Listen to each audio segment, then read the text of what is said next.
Let's talk about soulmates. Let's talk about the different kinds of soulmates and some numbers that go along with each of these connections. Now, this is very important, you guys, because inner work is spirituality. Inner work is growth. Inner work is awareness of self and others. If you do not do the work, if you're not willing to take the time to do the work and allow it to be a constant dance, right? It should be a constant dance, awareness, constant dance, awareness, constant dance, navigating your wounds, understanding when you're in a wound. When I'm in a wound, it is incredibly uncomfortable, but I know where I am, right? So I can be mindful about how I act in certain situations. I can be mindful about projecting onto certain people, right? Based on my previous pains, based on my previous experiences, and this all ties to the ego. So we're going to talk a little bit about this in this video as well, because all of this is relative. Now, when we're talking about soulmates, we're going to be talking about 22 connections versus 55 connections. And this is important because when we're talking about soulmates, there is a kind of soulmate that mirrors your tendencies, that mirrors your darkness, that mirrors your wounds, your defense mechanisms. But then there is another kind of a soulmate that mirrors your passions, your illumination, your spiritual eye, your wings. Now, these are going to be very different experiences. And frequency, right, in and of itself, as far as individual numeric frequency, does not play a role in this. But it adds an additional layer to be considered, because if you're in a 55 connection with someone who's 13 frequency and you are 14 or above, you'll lose interest. Because when this is a 55 connection, right, ego's already involved, right? There's always going to be discomfort involved, right? Hence 5. And if you're dealing with someone who doesn't have the same level spiritual eye as you do, it can be disheartening, right? Their reactions to you can be disappointing. Their judgment of your spiritualness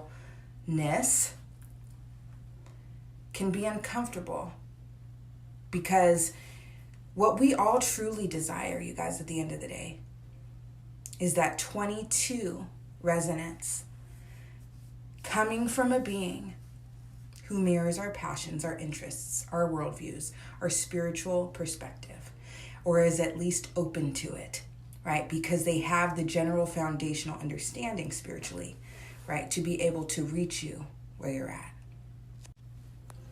Now, let me explain a little bit as to how inner work is going to be so helpful in both of these scenarios. Now, me particularly, when I'm working with people, I want to go in order. I want to go in order numerically, and I want to go in order as far as layering up or opening up your awareness to yourself. So I want to start with attachment. I want to start with inner child.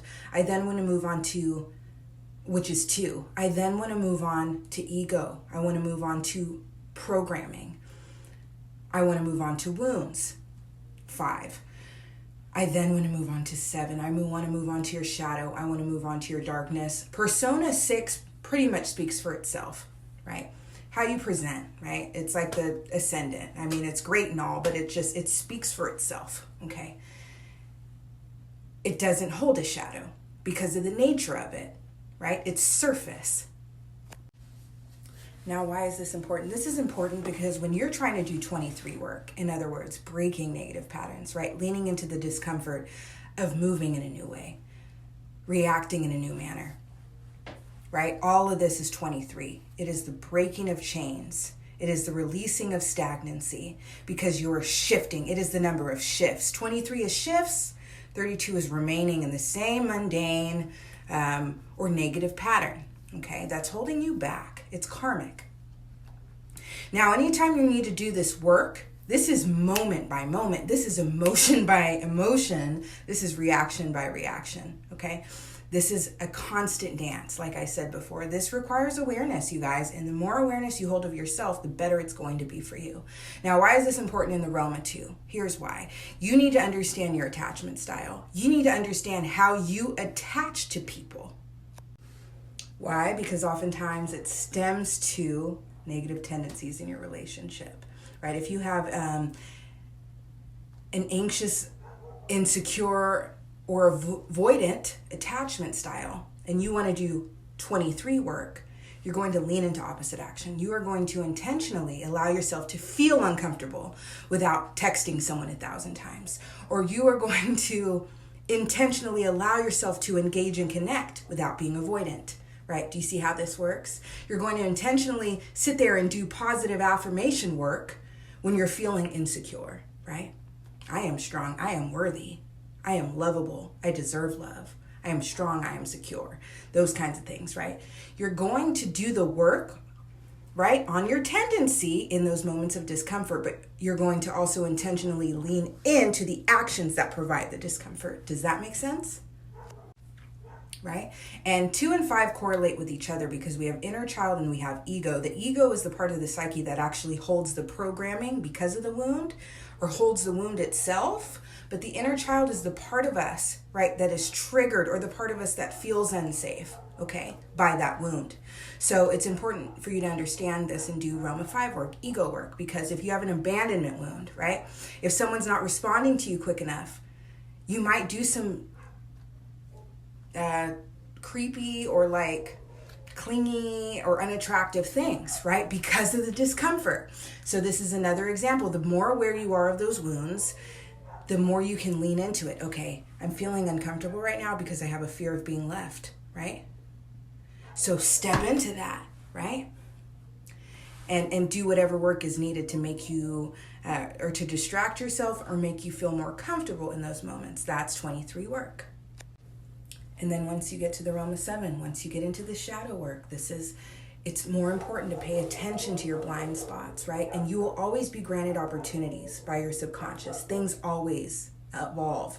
Things always reveal themselves and elevate to the surface for you. If you're really paying attention, as within, so without, things will literally appear, okay? And this is another thing that's beautiful about the nature of soulmates. When you need to do deeper Roma 7 work, you might be met with a soulmate to help you do that, right? That's why the dating world can be so difficult, right? Because it is also a healing process. And anytime we're talking about interpersonal, the soul purpose, the spiritual purpose is growth. Love is a byproduct. So paying attention to your tendencies, right? This is why alcohol can be such a great tool, right? Because it allows the darkness or the parts of you to come out, right? That can be harder to see. Right? Journals are helpful because they give you prompts, they give you things to look at, right? But some things need to just be revealed on their own, okay? In relationships, those moments of irritation, okay, pay attention to that, right? I have a tendency to be this way in these moments and things like that. It is a constant awareness and a constant moment, an opportunity for growth. Now, this is important. This is why I'm making this video. Because you guys, self-love is always the goal.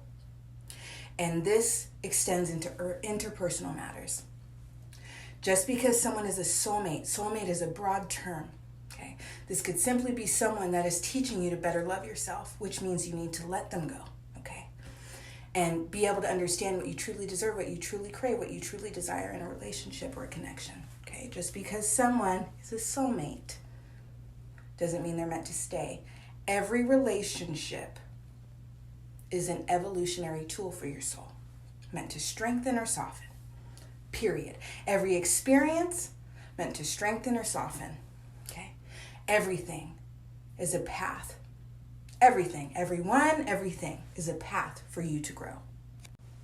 So do the work that's needed. Continue doing the work that's needed to gain full self-awareness and self-mastery. It is an art. It takes time. It takes work. It is a constant dance. But boy, is it beneficial.